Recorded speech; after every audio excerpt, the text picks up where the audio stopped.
रात के करीबन 2 बजे नैनीताल से कुछ 20 किलोमीटर दूर काठगोदाम रेलवे स्टेशन पर दिल्ली से आने वाली एक ट्रेन ने ब्रेक लगाया। शुभम अपने लगेज के साथ ट्रेन से उतरा। उतरते ही उसकी नजरें किसी को ढूंढ रही थीं। उसे उम्मीद थी कि प्लेटफॉर्म पर कोई तो उसका इंतजार कर रहा होगा, मगर आसपास सिवाय लैंप पोस्ट की पीली रोशनी और उसकी अपनी काली परछाई के दूर दूर तक कोई नहीं था। चारों ओर सन्नाटा पसरा हुआ था। शुभम ने अपनी नजरें चारों ओर घुमाई। ये दोपहर को ही तो केयर टेकर से बात हुई थी। उसने कहा था कि वो 2 बजे प्लेटफॉर्म पर ही रहेगा, लेकिन यहां तो दूर दूर तक कोई भी नहीं है। उसे फोन लगाता हूं।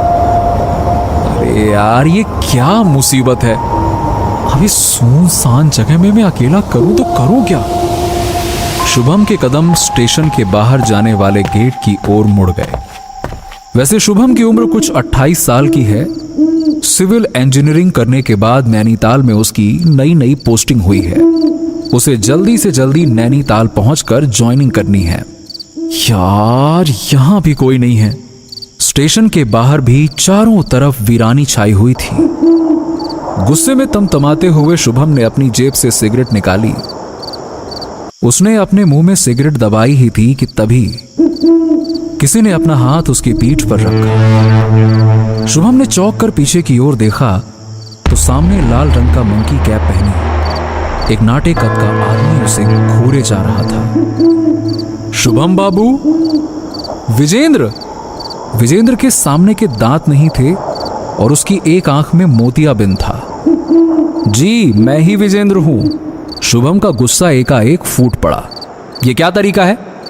कितनी देर से मैं यहां ठंड में खड़ा हूं। कहां थे तुम? जी, मैं तो आपको प्लेटफॉर्म पर ही ढूंढ रहा था। आप कहीं दिखे ही नहीं। आप आइए इस तरफ, गाड़ी खड़ी है। हवा बहुत तेज है, आपको ठंड लग जाएगी। लाइए, मैं आपका सामान ले लूं।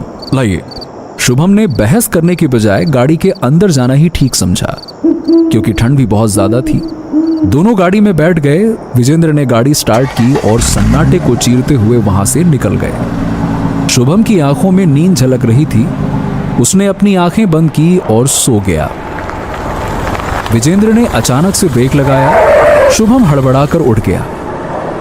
उसके ठीक सामने लिखा था बंगला नंबर 36। बंगले की दीवारों पर कालिख जमी हुई थी।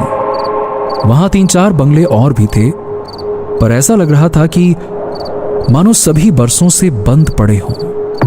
दोनों गाड़ी के बाहर निकले।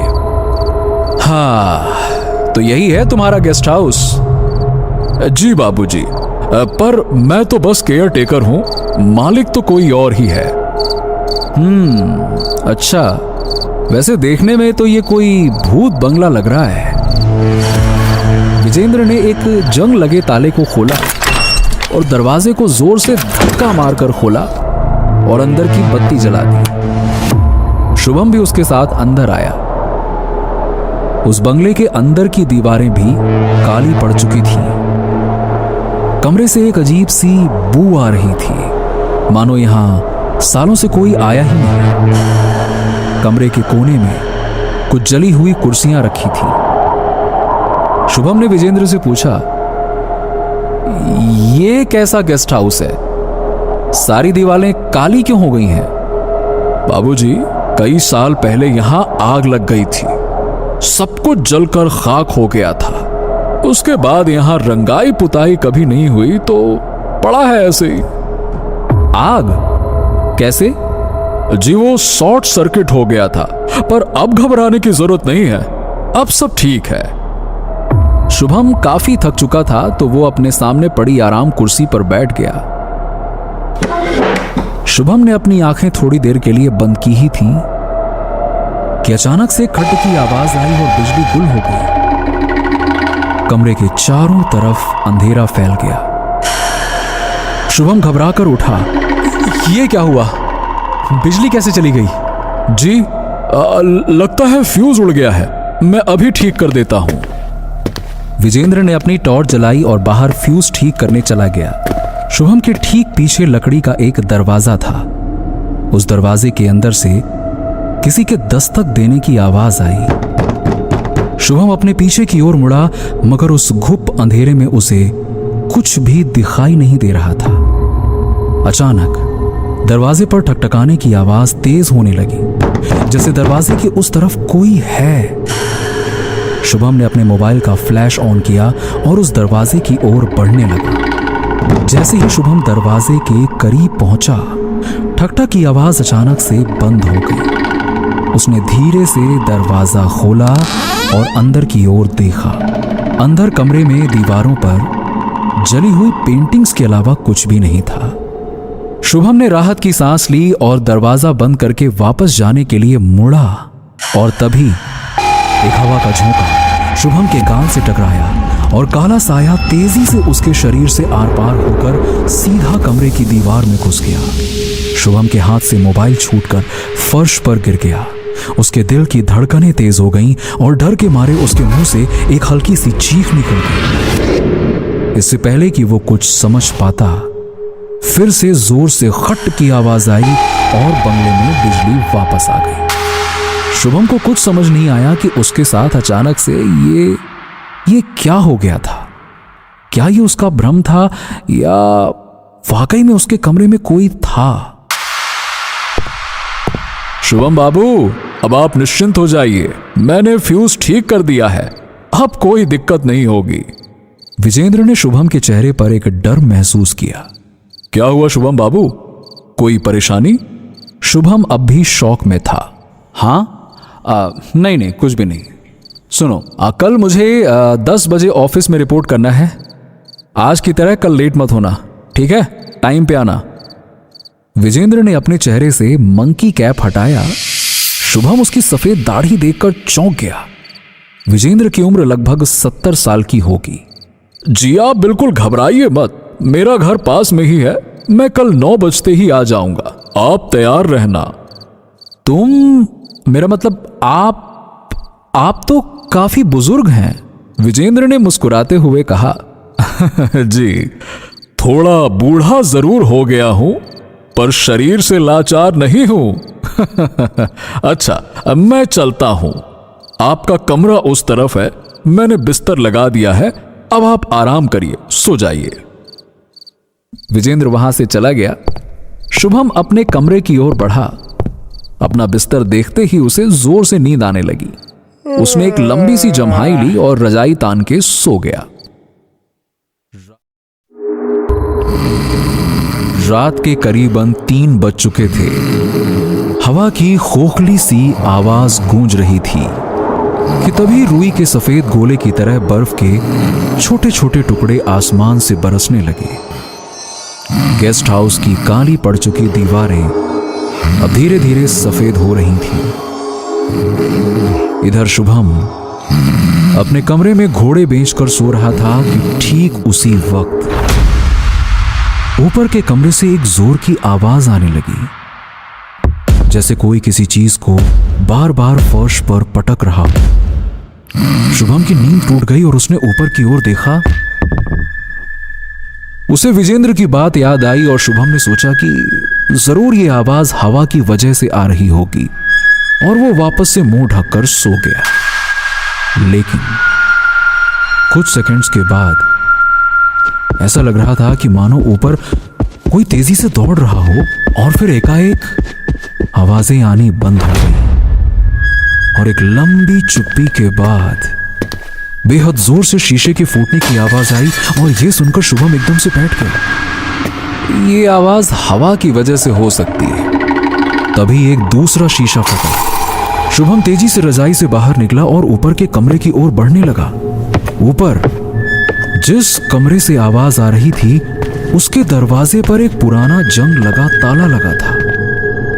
उस ताले पर एक मोटा लाल रंग का धागा बंधा हुआ था और अंदर से अब भी चीजों के गिरने की आवाज लगातार आ ही रही थी। शुभम ने सोचा कि ताला बाहर से लगा हुआ है और अंदर से जोर की आवाजें आ रही, इसका मतलब जरूर कोई अंदर बंद है। शुभम डरा हुआ जरूर था, पर इस बार उसने हिम्मत जुटाई और कहा, कौन है अंदर? जवाब दो। तुम अंदर कैसे आए? सिवाय टूटने गिरने के और कोई आवाज नहीं आई। देखो, अगर तुम्हें कोई हेल्प चाहिए तो मुझे बताओ, मैं तुम्हारी मदद करूंगा।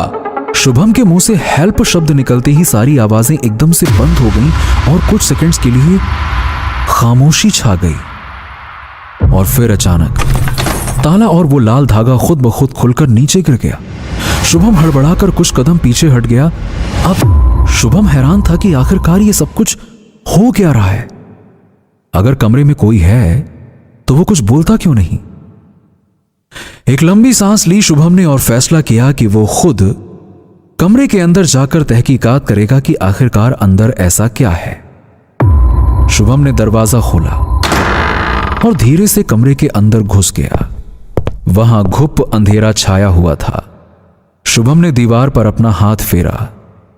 उसे स्विच बोर्ड मिल गया। उसने स्विच दबाया और कमरे में बल्ब जगमगाने लगा। शुभम यह देखकर हैरान था कि अंदर तो कोई भी नहीं था और ना ही कोई शीशा बिखरा पड़ा था। बाकी कमरों की तरह इस कमरे की दीवारें भी काली पड़ चुकी थीं। कमरे के एक कोने में जला हुआ पालना था और दूसरे कोने में जली हुई अलमारी। शुभम जैसे ही आगे बढ़ा उसके पैरों से एक गेंद टकराई। शुभम ने झुककर उस गेंद को उठाया। वो गेंद को देख ही रहा था कि अचानक से वो गेंद उसके हाथों से निकलकर दीवारों से टकराने लगी और फिर एक जोर की आवाज के साथ बल्ब अपने आप फूट गया और फिर से कमरे में घुप अंधेरा छा गया। शुभम का दिल जोर जोर से धड़क रहा था। वो डर के मारे तेजी से दरवाजे की ओर लपका, पर दरवाजा धड़ की आवाज के साथ एकदम से बंद हो गया और ताला फिर से दरवाजे पर अपनी जगह लटक गया। शुभम ने दरवाजा खोलने की बहुत कोशिश की, लेकिन वो असफल रहा। शुभम उस कमरे में अब कैद हो चुका था। उसे कुछ समझ नहीं आ रहा था कि वो करे तो करे क्या। उसने वापस अपने मोबाइल का फ्लैशलाइट ऑन किया। ठीक उसी वक्त अलमारी से किसी के सिसकने की आवाजें आने लगी। शुभम घबराते घबराते अलमारी की ओर बढ़ने लगा और इस कड़कड़ाती ठंड में भी शुभम के माथे पर पसीने की बूंदें उभर आईं। कौन है? अंदर कौन है? कौन है अंदर? सिसकने की आवाज और तेज हो गई। शुभम ने अपने कांपते हाथों से अलमारी का दरवाजा खोला तो उसने अंदर देखा शेल्फ पर एक बच्चा कोहनी में अपना मुंह छुपाए रो रहा था। उसकी गोद में स्नोमैन का एक फटा पुराना सा सॉफ्ट टॉय था। शुभम की आंखें फटी की फटी रह गई। उसने अपने आप को संभालते हुए कहा, कौन हो तुम और अंदर क्या कर रहे हो? तुम ठीक तो हो ना?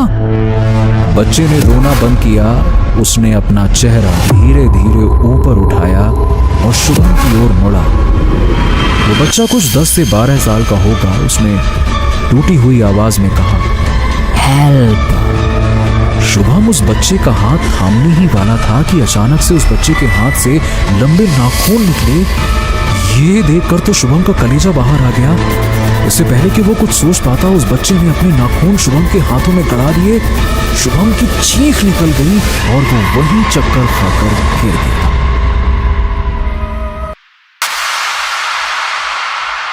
शुभम बाबू, दरवाजा खोलिए, 9 बज गए हैं। शुभम बाबू, शुभम बाबू, 9 बज गए। काफी देर तक दरवाजा पीटने के बाद भी जब शुभम ने दरवाजा नहीं खोला, तब विजेंद्र ने मोबाइल से शुभम को फोन करने की कोशिश की, पर शुभम का फोन बंद था। विजेंद्र थोड़ा घबराया। उसने अपनी गाड़ी से लोहे की एक रॉड निकाली और खिड़की का शीशा तोड़कर कमरे में दाखिल हो गया। विजेंद्र तुरंत सबसे पहले शुभम के कमरे में गया, पर शुभम तो वहां मौजूद था ही नहीं। विजेंद्र की नजर धीरे धीरे ऊपर के कमरे की ओर गई। उसके माथे पर शिकन पड़ गई। हे भगवान,